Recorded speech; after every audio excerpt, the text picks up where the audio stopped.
Hola chicos, espero que se encuentren muy bien. Pues aquí utilizando este medio para dar continuidad a los temas, ¿verdad? Que tenemos que trabajar. En este momento, que estamos trabajando, eh, pues en este curso del DUA, del Diseño Universal para el Aprendizaje, donde su premisa principal es que partamos de las diferencias de nuestros estudiantes, o sea, partir de la diversidad para la enseñanza. Y pues nosotros sabemos que todos nuestros estudiantes son diferentes, no solo, es que ahí disculpen si me ven un poco acá como que concentradas. Voy a compartir pantalla con ustedes y es lo que estoy haciendo en este momento. Este,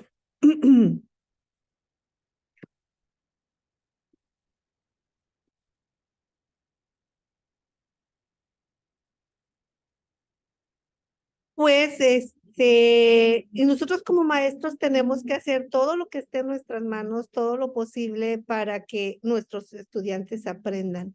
Lejos de, a veces los maestros, lejos de ayudar a los estudiantes, llegamos nosotros mismos a colocar algunas barreras para el aprendizaje porque pretendemos homogenizar o a veces estamos pensando en otras cosas como eficientar el proceso y no tanto en el proceso mismo de los estudiantes. Entonces, pues, dentro de lo que hemos venido viendo, si ustedes recuerdan cuando fuimos trabajando cada uno de los principios del DUA, íbamos intercalando con el material del libro Las dimensiones para el aprendizaje. Y pues aquí nosotros encontramos otra manera u otro punto en el que nosotros como maestros podemos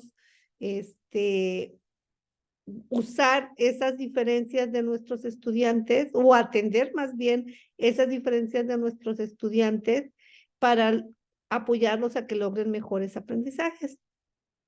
Y entonces, pues vamos a retomar algunas cosas que tienen que ver con una lectura que se llama El diagnóstico en el aula de Elena Luchetti, donde esta autora nos pone aquí como frente a esta situación de, para poder utilizar estas diferencias de nuestros estudiantes, esas características que hacen único cada uno de ellos, que tienen que ver desde las cuestiones de capacidades, de habilidades, que tienen que ver con la herencia, con la genética, también la etapa del desarrollo en la que se ubican, su disposición para aprender, todo esto forma parte de esas diferencias que están presentes en el grupo y que nosotros necesitamos conocerlas para partir de ellas y lograr que nuestra actuación, nuestro desempeño con el grupo aproveche o considere o atienda estas diferencias con el único fin de contribuir a que nuestros estudiantes puedan acceder a una construcción de sus conocimientos de una manera más eficiente para ellos. Y bueno, quisimos retomar de este libro de Luchetti, que es una lectura que se ve en planeación y evaluación, del curso de planeación y evaluación que llevan en segundo semestre. Ustedes recordarán algo de esta lectura, donde nos habla la autora de que hay tres dimensiones básicas que hay que considerar cuando hacemos un diagnóstico. Otra vez, encuadrando. ¿Por qué necesitamos hacer un buen diagnóstico del grupo y de cada uno de estos estudiantes? Porque necesitamos reconocer esas diferencias que existen tanto en sus conocimientos, en sus estilos de aprendizaje, en sus estrategias, en los procesos que ellos llevan para aprender. Entonces, esta autora Elena Luchetti. Vamos quiero leer aquí transcripción que hice así tal cual, textual, del libro de Luchetti, que dice: la concepción constructivista señala tres elementos básicos. Es más, yo aquí tecleé elementos básicos, pero realmente dice tres dimensiones que determinan lo que se denomina el estado inicial de los alumnos en el momento de iniciar un proceso cualquiera de aprendizaje. ¿Qué es esto del estado inicial de los alumnos? Es cómo están empezando, de dónde están partiendo en una situación de aprendizaje dada cuando queremos que ellos adquieran un contenido. Recordemos que cada plan de estudios va nombrando de diferente manera a los contenidos. Les podemos llamar competencias, aprendizajes esperados, hoy les llamamos PDA. Entonces, ya sabemos que contenido es lo que queremos que el alumno aprenda, ¿no? Entonces, estas tres dimensiones que reconoce esta autora, y que según su propuesta son los elementos básicos de un diagnóstico, que es la disposición para aprender, el nivel de desarrollo evolutivo y los conocimientos previos.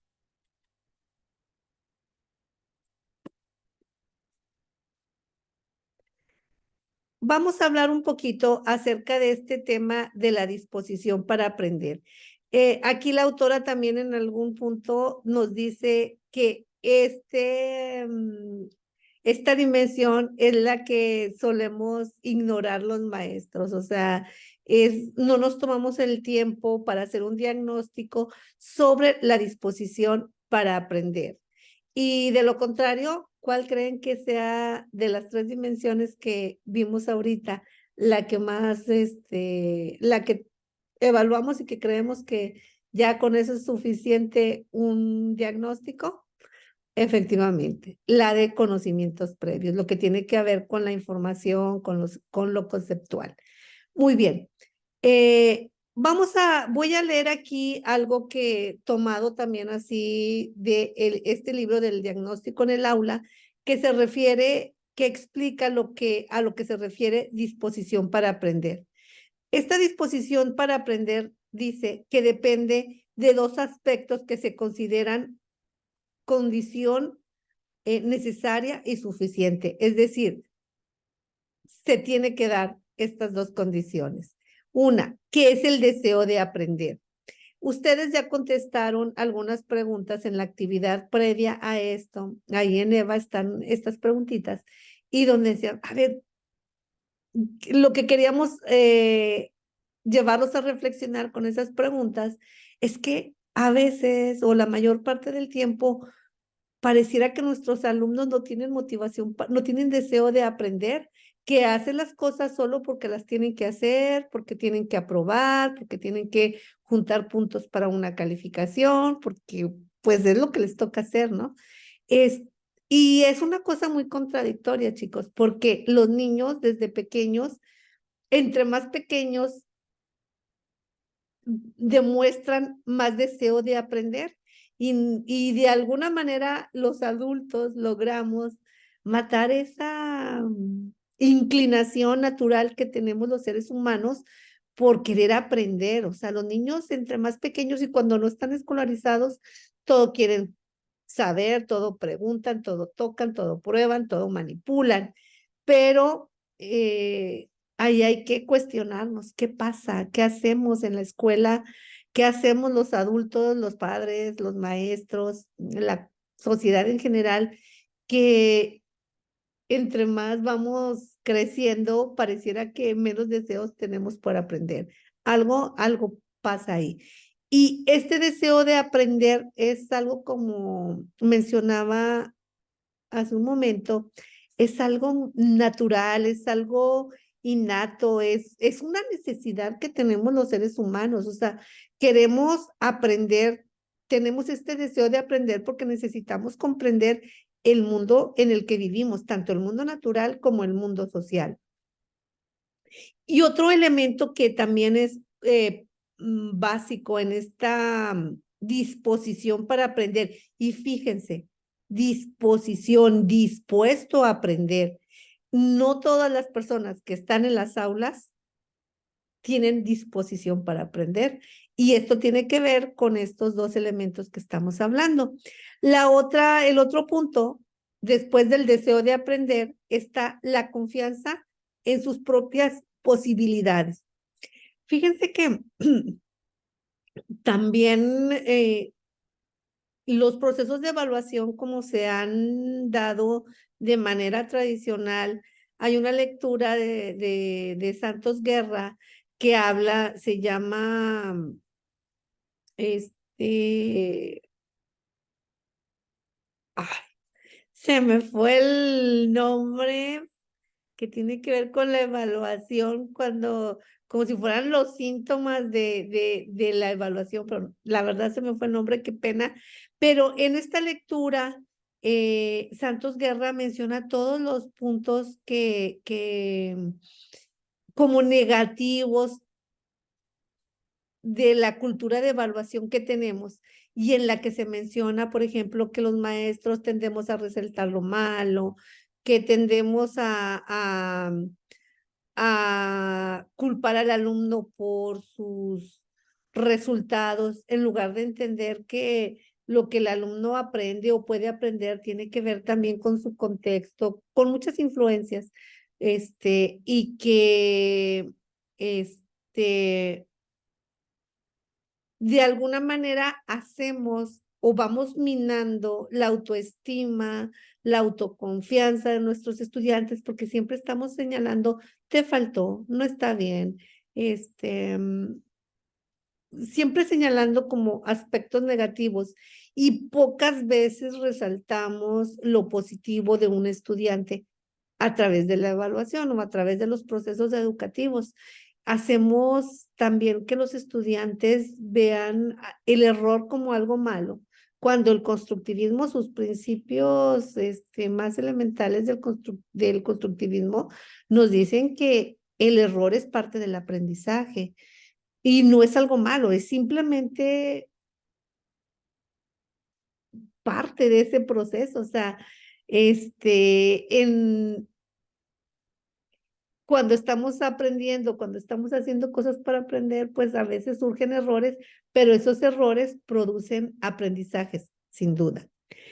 Y bueno, de alguna manera nosotros, otra vez, el sistema educativo, la escuela, o sea, los sistemas escolarizados, los padres de familia, los maestros, logramos minar esa confianza en el estudiante, en sus propias habilidades para aprender. Los hacemos sentir más bien lo contrario, como que tienen todo para fracasar en lugar de hacerlos sentir que tienen todo para tener éxito. Y bueno, por parte de esta lectura de El diagnóstico de Elena Luchetti, pues queremos resaltar esas dos cosas, que para tener disposición para aprender hay que trabajar en los alumnos que tengan deseo de aprender, y el segundo punto es confianza en sus propias posibilidades, en sus capacidades, en sus habilidades. También queremos retomar unos puntitos de otro libro que ustedes estuvieron revisando junto con los principios del DUA, que de este libro que se llama Dimensiones del Aprendizaje, que es de Marzano y Pickering, y aquí vamos a retomar la dimensión 1, y que nos habla de las actitudes y las percepciones. En este material nos dicen que las actitudes y las percepciones afectan las posibilidades del alumno para aprender. Es decir, un alumno que no tenga una buena disposición para aprender, precisamente como estamos mencionando, que no tiene las actitudes necesarias, positivas, frente a las tareas, frente a los retos que implica el aprendizaje, pues no está en buenas condiciones para aprender. Y entonces tenemos aquí estos dos puntos que nos señalan Pickering y Marzano en la dimensión 1, que nos habla de las actitudes y las percepciones. Las percepciones del estudiante hacia sí mismo y hacia las tareas, pero vamos a verlo aquí un poquito más desglosadito. Dice, en el primer punto nos dicen estas dimensiones que nosotros como maestros tenemos que ayudar a los alumnos, a nuestros estudiantes, a desarrollar actitudes y percepciones positivas acerca del ambiente en el aula. Y nos marca dos puntos muy importantes. Sentirse aceptado por maestros y compañeros. Ustedes pueden decir, bueno, y yo he escuchado a estudiantes aquí mismo en la normal que dicen, bueno, yo no vine a ser amigos.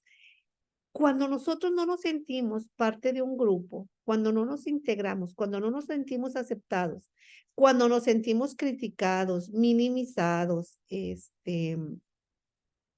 relegados, nuestras posibilidades de aprendizaje disminuyen porque no sentimos la confianza de preguntar, de exponer, de criticar, de compartir.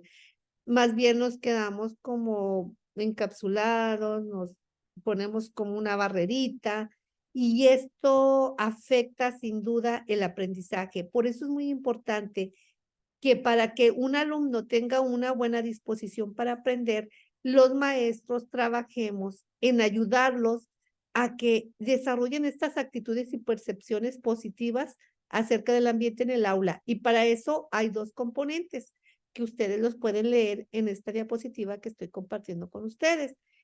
Es sentirse aceptado por maestros y compañeros y experimentar una sensación de comodidad y orden. Y esta segunda, pues ya hablamos un poquito de lo primero, pero esta segunda tiene que ver con los ambientes de aprendizaje. Y un ambiente de aprendizaje es el conjunto de interrelaciones, de relaciones intrapersonales entre los mismos estudiantes, o sea, de entre los estudiantes entre ellos mismos, así como de los estudiantes con sus maestros, que permiten que haya unas buenas relaciones cuando se construyen aprendizajes. Recuerden, sobre todo en este marco de la NEM, que nos propone que siempre estemos trabajando a través de proyectos. Y en un proyecto se trata de hacer cosas, de resolver cosas, de cambiar cosas, de generar cosas. Y para eso tenemos que tener, o sea, no es algo que se haga como en lo individual, como en la educación tradicional, que conteste un cuestionario, que haga esto, que haga lo, conteste un ejercicio, una hoja de trabajo. Es un trabajo distinto en este enfoque de la NEP, en el que vamos a tener que trabajar entre todos para ir atendiendo los problemas de la comunidad, los problemas del contexto, de la escuela, del aula. Y para trabajar en esta metodología o en este enfoque, como le han llamado algunos, en este enfoque de proyectos, pues necesitamos de que los alumnos puedan, otra vez, voy a repetirlo, sentirse aceptados por maestros y compañeros y aceptados, respetados, valorados y experimentar sensación de comodidad y de orden. Alguien puede decir, pues es que en el aula no es necesario que te sientas cómodo. Es que para aprender tienes que sentirte cómodo y no se refiere solamente a la situación de si la banca o la mesa está cómoda. Una sensación de comodidad.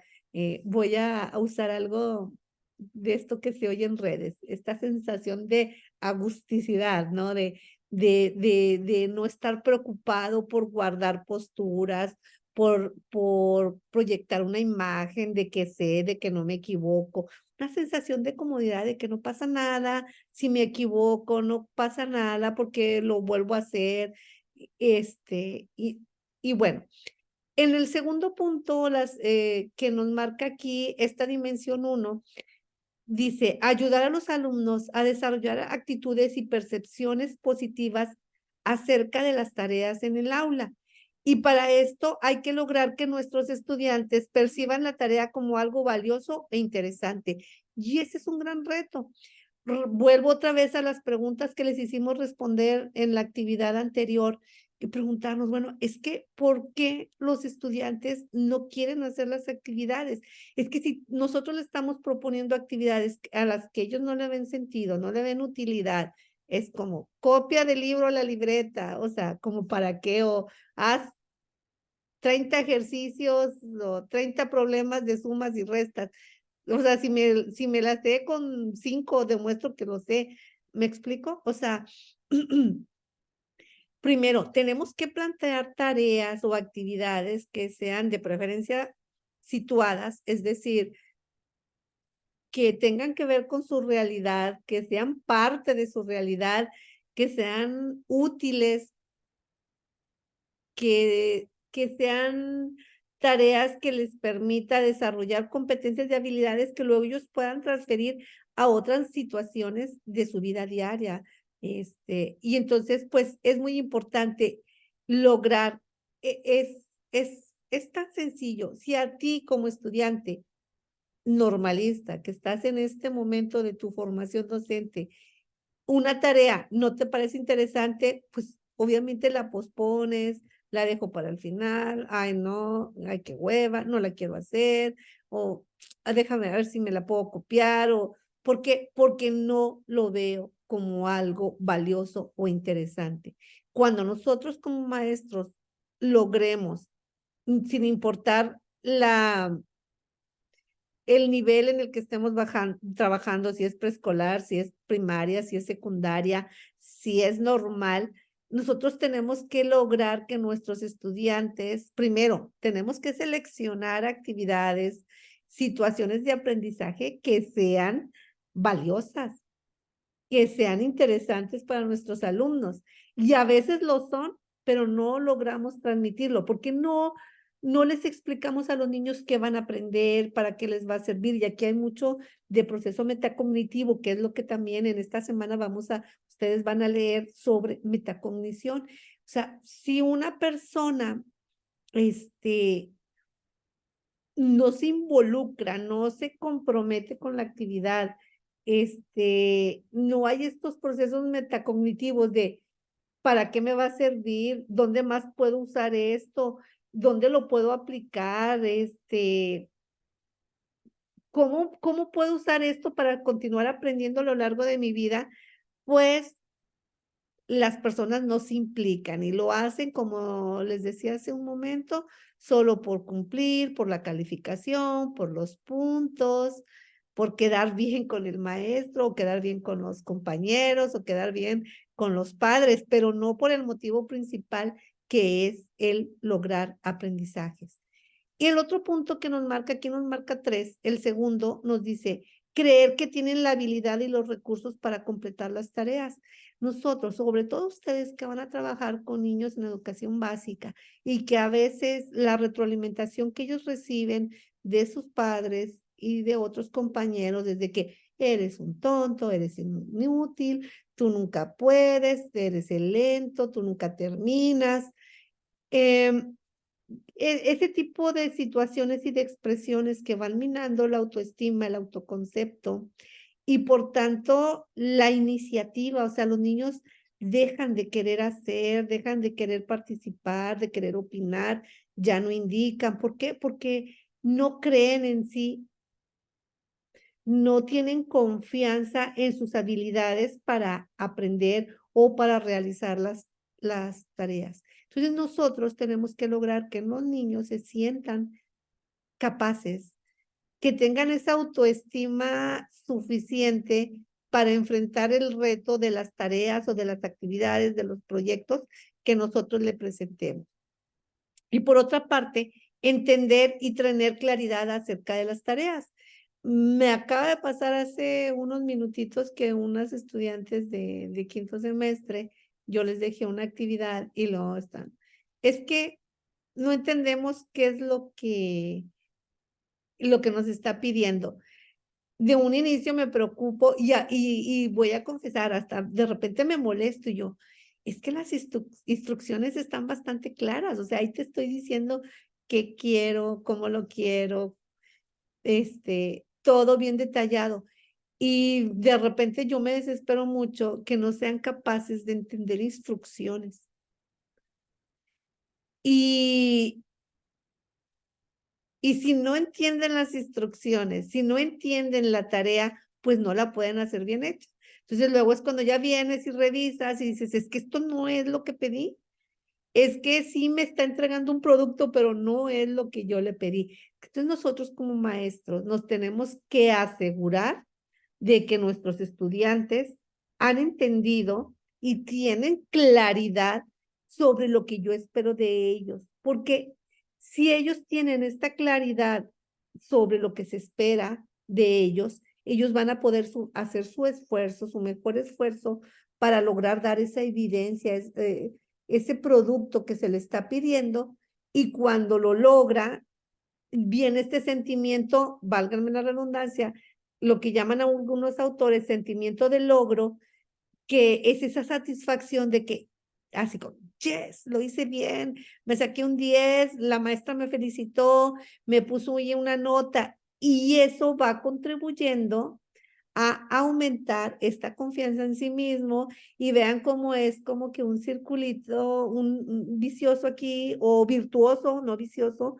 perdón, un círculo virtuoso en el que como al alumno se le retroalimenta positivamente porque hizo bien la tarea, porque entendió qué se esperaba, tenía claridad sobre la tarea, entonces tiene buenos resultados, y eso va reafirmando su autoestima, su autovaloración, su autoconcepto, y lo hace un mejor estudiante. Esto está tomado del libro de Dimensiones de Aprendizaje de Marzano y Pickering. Ustedes ya debieron haber leído esto cuando trabajamos el principio del DUA, el primer principio. Ahí se analizó esto. Y pues bien, el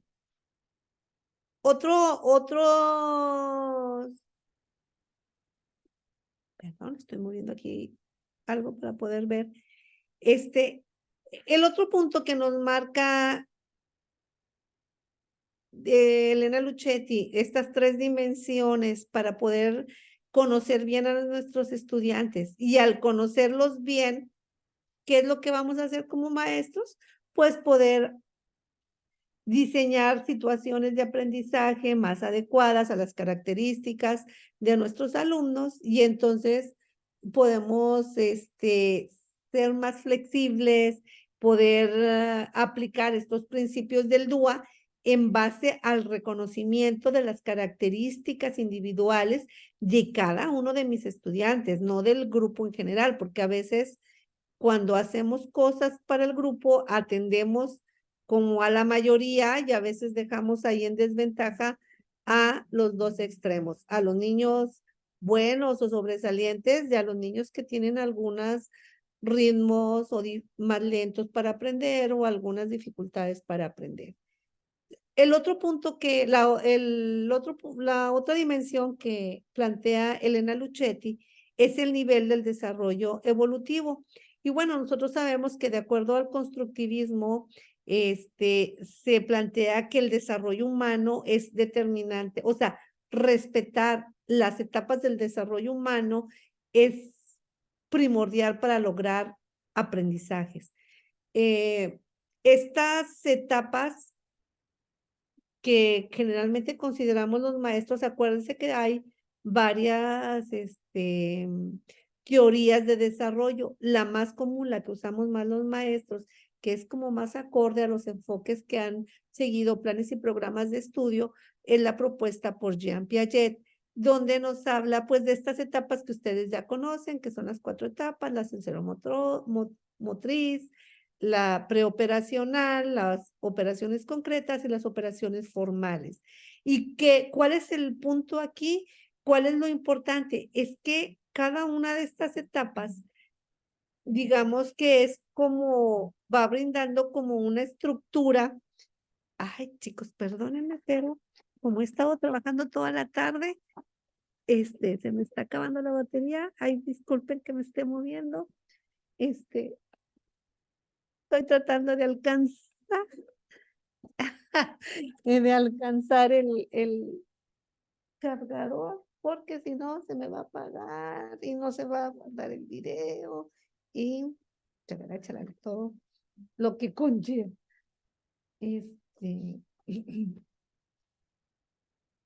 Discúlpenme tantito, ahí voy, y ahorita nos vamos a acomodar. Listo. Perdonen. Y bueno,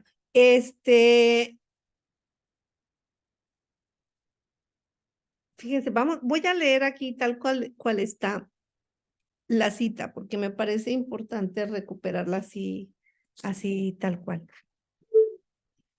Dice, de acuerdo al constructivismo, el desarrollo humano es determinante para el aprendizaje, por lo que hay que considerar la etapa evolutiva en la que se encuentra el estudiante. Ya esta era la parte que quería llegar, ya que estas etapas corresponden a una forma de organización mental, una estructura intelectual que se traduce en determinadas posibilidades de razonamiento y aprendizaje. Aquí yo quisiera poner de ejemplo que yo pudiera ser la mejor maestra de matemáticas, que no lo soy, no es mi fuerte las matemáticas, pero yo pudiera ser la mejor maestra de matemáticas y pudiera tener un niño muy bueno, con un pensamiento matemático muy desarrollado, de preescolar, voy a poner el ejemplo con preescolar, y un niño muy inteligente, lo que tú quieras, pudiera tú tener las mejores estrategias materiales, recursos en el aula. Pero esos niños de preescolar no podrían entender o no podrían comprender lo que es el concepto de la multiplicación, aunque yo fuera muy buen maestro y aunque él fuera un niño muy inteligente. ¿Por qué? Porque sus estructuras mentales, sus estructuras cognitivas todavía no han desarrollado la capacidad de comprender aspectos abstractos como lo es el número, ¿sí? Porque el número como tal es una construcción cultural, es una abstracción, algo que creado por el hombre, no que existe de manera natural, ¿no? O que se puede encontrar en la naturaleza como tal. Entonces, a esto se refiere esto de considerar el nivel de desarrollo evolutivo.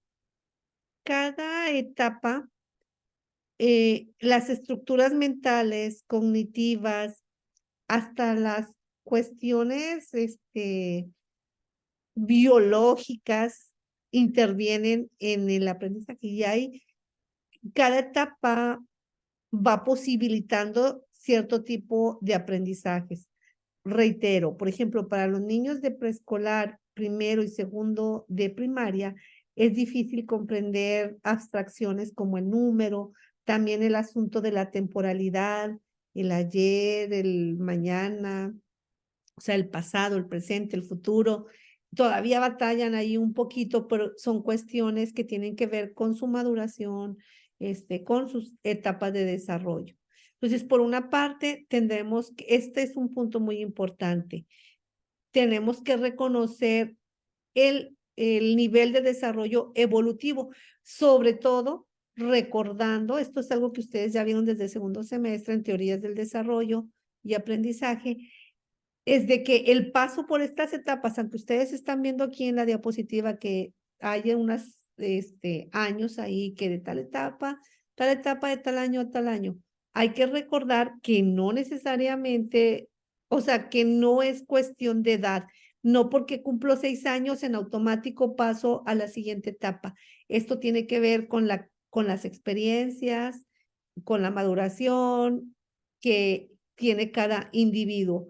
Entonces, dice aquí que, por ejemplo, la etapa operatoria formal, dice que a lo mejor desde los 11 años ya se puede empezar a transitar en ella, pero perfectamente puede haber una persona de 16, 17, 18 años que no haya accedido todavía a las características de esta etapa, ¿sí? Entonces, por eso es importante hacer un diagnóstico sobre la etapa real en la que se encuentra el niño.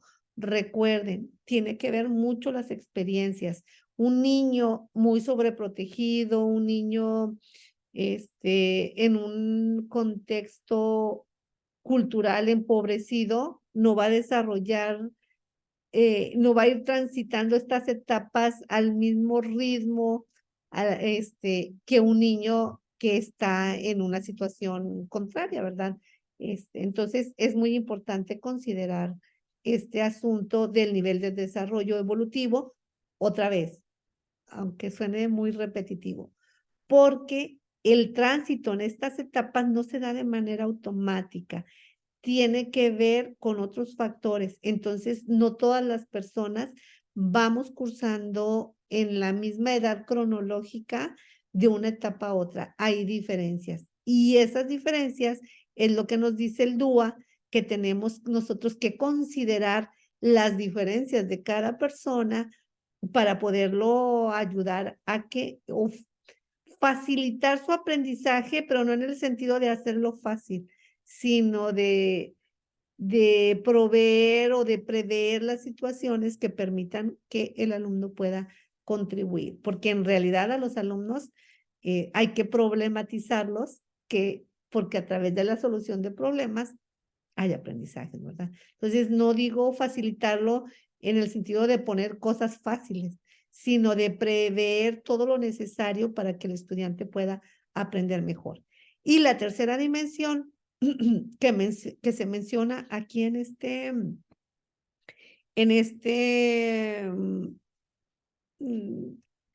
diagnóstico que presenta Luchetti son los conocimientos previos. Voy a leerlo tal cual, porque me parece importante, me gusta la manera en que lo dice esta cita de César Coll. Dice, cuando el alumno se enfrenta a un nuevo contenido a aprender, lo hace siempre armado con una serie de conceptos, concepciones, representaciones y conocimientos adquiridos en el transcurso de sus experiencias previas que utiliza como instrumentos de lectura e interpretación y que determinan en buena parte qué informaciones seleccionará, cómo los organizará y qué tipo de relaciones establecerá entre ellos.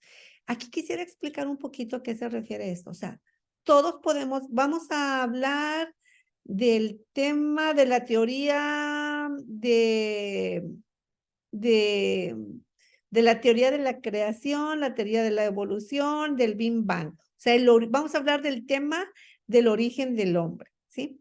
Entonces, si yo planteo así, a ver, ¿qué sabemos del origen del hombre?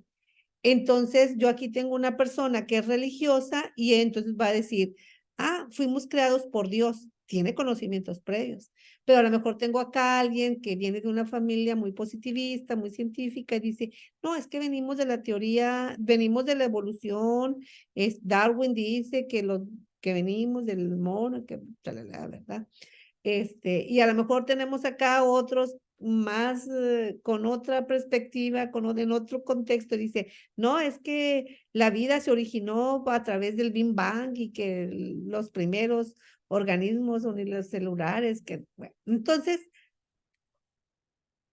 todas estas personas que estamos viendo tienen conocimientos previos, pero sus conocimientos previos son diferentes, no son el mismo. Entonces, cada uno podemos tener un concepto diferente de cuál es el origen del hombre, de acuerdo a los conocimientos previos que tengamos. Entonces los maestros tenemos que indagar no solamente qué saben nuestros alumnos, sino cómo lo saben, cuáles son sus fuentes de información, cuáles han sido sus experiencias, porque esas experiencias, esos conocimientos que el alumno trae y que en un grupo escolar donde tenemos 30 alumnos, 35, 20, 25, no todos traen el mismo conocimiento previo y sus orígenes no todos son los mismos. ¿Me explico? Entonces tenemos que no solamente explorar sus conocimientos previos, sino el origen de esos conocimientos previos, porque eso va a determinar cómo el alumno, la construcción que va a ser alumno a partir de esos conocimientos previos con la nueva información que va a recibir. voy a leer tal cual aquí como dice, la posición constructivista denomina a estos conocimientos previos del alumnado y en forma general del ser humano como esquemas de conocimientos, definiéndolos como la representación que posee una persona en un momento determinado de su historia sobre una parcela de la realidad, sobre un fragmento de la realidad. Vale decir que son estructuras organizativas que vinculan distintos elementos en una unidad conceptual.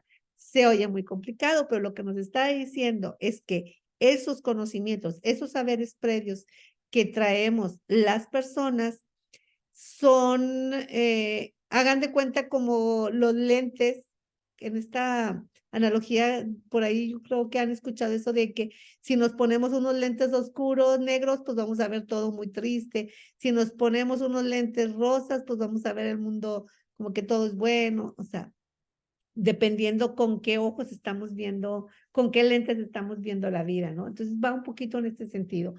El tipo de conocimientos y sus orígenes que tenemos determinan la construcción de la interpretación, la acomodación que se haga de la nueva información. Por eso es muy importante también en un diagnóstico conocer los conocimientos de nuestros estudiantes, pero también sus orígenes, sus fuentes, sus experiencias pasadas con esos conocimientos.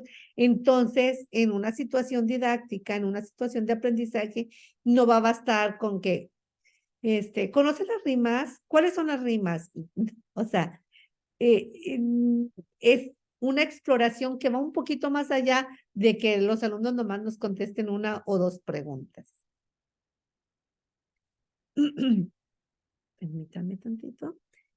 Y bueno, aquí nada más como repasito, pues esto que ya habíamos, mencionado, ¿verdad? Que es importante diagnosticar las percepciones y las motivaciones de los estudiantes para poder hacer un mejor acompañamiento de estos o planear situaciones de aprendizajes más adecuadas, más interesantes, más acordes a las necesidades, a los intereses y a las expectativas de nuestros estudiantes. Bueno, permítanme tantito. Muy bien. Entonces, bueno, chicos, pues espero que esta capsulita, que sí duró un ratito, les sirva para reflexionar acerca de la importancia de hacer un buen diagnóstico para poder atender la diversidad en el grupo. Hay que conocer a nuestros estudiantes y ese conocimiento no es nada más para, yo los conozco muy bien, sino que ese conocimiento de las características de nuestros estudiantes, recuerden, en 3 dimensiones, en su disposición para aprender, que tiene que ver con esa motivación para aprender, sus conocimientos previos y la etapa del desarrollo en la que se ubican, nos va a permitir plantear situaciones de aprendizaje más adecuadas, más adaptadas a las necesidades que permitan atender mejor esa diversidad presente en el aula. Recordemos que desde los principios del DUA, las diferencias, la diversidad en el aula enriquece, no es un problema. Es que, ¿qué problema? Todos son muy diferentes mis alumnos. Claro que no, o sea, no es un problema, es una oportunidad para generar aprendizajes, es una oportunidad para el crecimiento individual de cada uno de nuestros estudiantes, que al final eso es lo que queremos. Recuerden también que desde la perspectiva de la NEM, que tiene como telón de fondo un enfoque humanista y que el humanismo, ¿qué es lo que busca? La realización de la persona, que alcance todas sus potencialidades, que disfrute del aprender, que disfrute de la vida, que se realice. Entonces, pues, hay que considerar esto, hay que tomarlo en cuenta a la hora de hacer nuestras actividades. Y pues, pienso que a este videito lo voy a usar también en mi curso de planeación Pero entonces los chicos que escuchen esto el próximo semestre, ¿verdad? Porque se lleva hasta el semestre de febrero, julio, este curso de planeación. Ignoren lo que voy a decir a continuación. Esto es para los chicos que están tomando el curso del DUA. Hay que contestar un cuestionario en el que se va a retomar un poquito acerca de esto que acabamos de conversar en este video. Yo les recomiendo que vean, den un vistazo a la lectura de Luchetti, está en la plataforma, en la lectura del diagnóstico en el aula y de las dimensiones, que ustedes también, el libro de las dimensiones del aprendizaje, que también ya lo tienen, también está en EVA, en la plataforma, porque hay que contestar unas preguntitas en un cuestionario como evidencia de que vieron este video y de que revisaron el material. Y pues, como siempre, un gusto poder estar compartiendo con ustedes lo poquito que uno sabe, lo poquito que uno pueda enriquecer lo que ustedes también ya saben a través de su formación docente, de sus prácticas, de su experiencia que ya han ido ganando en los grupos. Pues bueno, me despido y no olviden contestar el cuestionario. Está ahí en EVA.